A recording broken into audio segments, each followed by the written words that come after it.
बाळा, तू ज्या गोष्टी आजपर्यंत अगदी मनापासून सांभाळल्यास, खूप जीव लावून त्या जपल्यास, त्या गोष्टींवर तुझा काहीच अधिकार नाही असे म्हणून त्या गोष्टी तुझ्याकडून हिरावून घेतल्या गेल्या. तुझ्या मनावर खोल आघात करण्यात आले, तुला दुःखी करण्यात आले, तुला तुझ्याच गोष्टींपासून, तुझ्या वस्तूंपासून वंचित करण्यात आले. त्यामुळे तुझ्या मनात अनेक प्रश्न सतत उठत राहतात की माझ्यासाठी जे आहे ते खरेच मला मिळेल का? जर मग मिळणार आहे तर मग इतका उशीर का होत आहे? मी इतकी वाट पाहत आहे तरीही माझे सुख माझ्यापासून दूर का आहे? बाळा, तुझ्या या सर्व प्रश्नांची उत्तरे देण्यासाठीच आज आम्ही हा संदेश तुझ्यापर्यंत पोहोचवलेला आहे. त्यामुळे हा संदेश शेवटपर्यंत ऐक. तुझ्या सर्व प्रश्नांची उत्तरे तुला मिळून जातील. बाळांनो, तुम्ही कितीही घाबरला, कितीही रडला, कितीही थकला, तरी जे तुमच्या नशिबात आम्ही लिहिलेले आहे ते कोणालाही तुमच्यापासून हिरावून घेता येणार नाही. त्यामुळे काळजी करू नकोस. जे तुझे आहे ते तुझ्यापर्यंत पोहोचणारच. विश्वास ठेव. बाळा, तुला वाटत आहे लोक तुझ्या मार्गात अडथळे निर्माण करत आहेत, काही नाती तुटत आहेत. तुझे मन कधी कधी इतके भरून येते की तुला शांत बसून फक्त रडावेसे वाटते. पण बाळा, तुला एक गोष्ट समजून घ्यावी लागेल. आम्ही उशीर करतो म्हणजे नकार देतो असे नाही. मी थांबलेलो आहे कारण योग्य वेळ अजून यायची आहे. ज्या फुलाला सुंदर उमलायचे असते त्याला वेळ लागतो आणि ज्या जीवाला मोठे सुख द्यायचे असते त्याची परीक्षा देखील मोठीच असते. आज तू ज्या परिस्थितीतून जात आहेस ती कायमची नाही. हा अंधार कायम राहणार नाही, कारण आम्ही तुझ्यासाठी प्रकाशाची वाट तयार करत आहोत.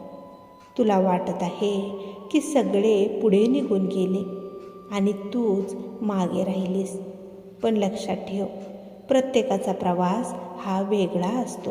काही लोक पटकन धावतात पण थोड्याच अंतरावर थांबतात आणि काही जण हळूहळू चालतात पण खूप दूरपर्यंत पोहोचतात. बाळा, तुझा प्रवास खूप मोठा आहे, म्हणूनच आम्ही तुला घडवत आहोत. तुम्ही अनेकदा मनात म्हणता, स्वामी, मी इतका प्रामाणिक असूनही मलाच त्रास का सहन करावा लागतो? कारण बाळा, तू सोने आहेस. सोने जसे आगीत तापल्यावर अधिक चमकते, तसेच तुझे आयुष्यही या संकटानंतर अधिक सुंदर होणार आहे. आज जे लोक तुला कमी समजतात, जे तुझ्यावर हसतात, जे तुझ्या शांततेचा गैरफायदा घेतात, त्यांनाच उद्या तुझ्यातला बदल दिसणार आहे. आम्ही तुझ्या आयुष्यात काही मोठे घडवण्यासाठी तयारी करत आहोत. आम्ही तुझ्या आयुष्यात काही मोठे घडवण्यासाठी तयारी करत आहोत. म्हणूनच काही गोष्टी तुझ्यापासून दूर केल्या जात आहेत. कधी कधी तुला जे हवे असते ते लगेच तुला मिळाले असते तर कदाचित तुझे नुकसान झाले असते. म्हणूनच आम्ही तुला थांबवले, तुला वाट पाहायला लावली, तुला वाचवले. बाळा, तुम्ही ज्या गोष्टींसाठी रात्रभर जागून रडला, ज्यासाठी मनापासून प्रार्थना केल्या, ज्यासाठी स्वतःला खूप वेळा समजावले, ते सगळे आम्ही पाहिलेले आहे. बाळा, तुझा एकही अश्रू वाया गेलेला नाही. तुला वाटत आहे की आज तुम्ही एकटे आहात, पण आम्ही तुमच्यासोबत प्रत्येक क्षणी उभे आहोत. तुम्ही जेव्हा शांतपणे डोळे मिटून आमचे नाव घेता तेव्हा आम्ही तुझ्या खांद्यावर हात ठेवून तुला धीर देत असतो. तू फक्त एक गोष्ट कर, स्वतःवरचा विश्वास कधीच सोडू नकोस. कारण ज्या क्षणी तुम्ही तुमच्या स्वतःवरचा विश्वास हरवता त्या क्षणी तुमची शक्ती कमी होऊ लागते आणि आम्हाला आमचे लेकरू कमजोर पाहायचे नाही. त्यामुळे तुझ्या स्वतःवरचा विश्वास तू कायम जपून ठेव. सगळं काही चांगलंच होणार आहे. बाळा, तू खूप आजपर्यंत सहन केलेले आहेस. खूप वेळा स्वतःचे दुःख लपवून इतरांसाठी तुम्ही हसला. खूप वेळा मन तुटलेले असतानाही तुम्ही पुन्हा उभे राहिला. आणि म्हणूनच आज आम्ही अभिमानाने सांगतो की तू हरलेला नाहीस, तू फक्त घडत आहेस. बाळा, ज्या गोष्टी तुझ्या आहेत त्या तुझ्याकडे चालत येत आहेत. तुझे सुख, तुझी शांतता, तुझे यश, तुझे प्रेम, तुझा योग्य मान सगळं तुझ्याकडे येत आहे. फक्त तू अधीर होऊ नकोस, दुःखी होऊ नकोस. तुझी ही आई तुझ्यावर कधीच अन्याय होऊ देणार नाही. तुझ्या या आईचा आशीर्वाद नेहमी तुझ्यासोबत आहे. आम्ही सर्व काही पाहत आहोत. सगळं अगदी तुझ्या मनासारखंच होणार. काळजी करू नकोस, विश्वास ठेव. बाळा, तुझ्या या आईवर जर खरंच विश्वास असेल तर स्वामी माऊली लिहायला विसरू नकोस. बाळांनो, बी जमिनीत टाकल्यावर लगेच त्याचे झाड बनत नाही. आधी त्या बीला मुळे तयार होतात आणि ज्या मुळांची पकड मजबूत असते ते झाड मोठ्या वादळातही कोसळत नाही.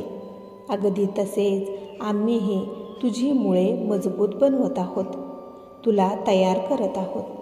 पुढे जे तुला मिळणार आहे ते सुख सांभाळण्यासाठी. त्यामुळे वेळ लागत आहे, म्हणून नाराज होऊ नकोस. आज ज्या लोकांनी तुला नाकारले, उद्या त्यांनाच तुझी किंमत समजेल. आज जी दारे तुझ्यासाठी बंद झालेली आहेत, उद्या त्यापेक्षा मोठी दारे तुझ्यासाठी उघडतील. कारण आम्ही तुझ्यासाठी जे ठरवलेले आहे ते तुझ्या कल्पनेपेक्षाही खूप मोठे आहे. म्हणून वारंवार तुझा तो वाईट भूतकाळ आठवून स्वतःला त्रास करून घेऊ नकोस. विश्वास ठेव, सर्व काही तुझे चांगलेच होणार आहे. त्यामुळे जे निघून गेले त्यांना तू जाऊ दे. काही लोक आयुष्यात कायम राहण्यासाठी आलेले नसतात, ते फक्त तुम्हाला काहीतरी शिकवण्यासाठी आलेले असतात. त्यामुळे आता मागे वळून पाहू नकोस, पुढे पाहून चाल. आम्ही तुझ्या हातात नवीन सुरुवात ठेवत आहोत, त्याकडे तू लक्ष दे आणि तुझे जीवन आनंदाने तू जग. बाळा, तुझे मन आता या सर्व गोष्टींमुळे खूप थकलेले आहे, हे आम्ही जाणतो. कधी कधी तुला सगळे सोडून द्यावेसे देखील वाटते. पण बाळा, आता शेवटच्या क्षणी अशी हार मानू नकोस. कारण अनेकदा चमत्कार अगदी शेवटच्या टप्प्यावर देखील घडतात. तू फक्त आमच्यावर विश्वास ठेव, सगळे तुझ्या बाजूनेच घडणार. काळजी करू नकोस. तू फक्त रोज 2 क्षण शांत बसून आमचे नाव घे. तुझ्या मनातील भीती तू आम्हाला दे आणि मग बघ, हळूहळू परिस्थिती कशी बदलायला सुरुवात होते. तुझ्या आयुष्यात आनंद येणार आहे. तुझ्या घरात पुन्हा हसू उमटणार आहे. तुझ्या चेहऱ्यावरची हरवलेली शांतता परत येणार आहे. जे तुझे आहे ते तुझ्यापर्यंत पोहोचणारच. कोणीही ते थांबवू शकत नाही, कारण त्यामागे आमचा आशीर्वाद उभा आहे. म्हणून आज तू तुझी भीती सोड, तुझे रडणे थांबव, स्वतःला कमी समजणे सोडून दे. तू आमचे लेकरू आहेस, या ब्रह्मांड नायकाचे तू मूल आहेस आणि आमच्या लेकराला आम्ही कधीही रिकाम्या हाताने परत पाठवत नाही. योग्य वेळ जवळ आली आहे. तुझ्या आयुष्यात बदलाची चाहूल लागलेली आहे. फक्त तू विश्वास ठेव आणि बाकी सर्व आम्ही सांभाळतो. तू कोणतीही काळजी करू नकोस. तू फक्त तुझे कर्म चांगले करत राहा. सर्व काही तुझे उत्तमच होणार. विश्वास ठेव. बाळा, तुझा आमच्यावर जर खरंच विश्वास असेल तर श्री स्वामी समर्थ लिहायला विसरू नकोस. तुझे कल्याण होईल. स्वामी भक्तांनो, तुम्हाला जर आजचा हा संदेश आवडला असेल तर या संदेशाला लाईक करून कमेंट करायला विसरू नका. तसेच हा संदेश शेअर करायला देखील विसरू नका, कारण तुमच्या एका शेअरमुळे कोणाच्या तरी आयुष्यात थोडी जरी आनंदाची उमेद निर्माण झाली, त्यांच्या आयुष्याला नवीन दिशा मिळाली, तर याच्या आशीर्वादाचे फळ तुम्हाला नक्कीच मिळेल. त्यामुळे असेच स्वामींचे संदेश दररोज ऐकण्यासाठी स्वामी कन्या पौर्णिमा या चॅनेलला नक्की सबस्क्राईब करा आणि बेल आयकॉन दाबा. त्यामुळे नवीन व्हिडिओचे नोटिफिकेशन लवकरात लवकर तुमच्यापर्यंत पोहोचेल. स्वामी भक्तांनो, स्वामी संदेश सांगण्याचा एकच प्रामाणिक प्रयत्न आहे की तुमच्या हरलेल्या मनाला पुन्हा शक्ती मिळावी आणि जगण्यासाठी नवीन प्रेरणा मिळावी. तुमचा स्वामींवरचा विश्वास दृढ व्हावा आणि स्वामींच्या आशीर्वादाने तुमचे जीवन सुखी, शांत, समाधानी आणि यशस्वी बनावे. तुमची सर्व स्वप्ने पूर्ण व्हावी हीच स्वामींचरणी प्रार्थना करते. चला तर मग सर्वांनी आनंदी राहा, आपली आणि इतरांचीही काळजी घ्या. श्री स्वामी समर्थ. जय जय स्वामी समर्थ.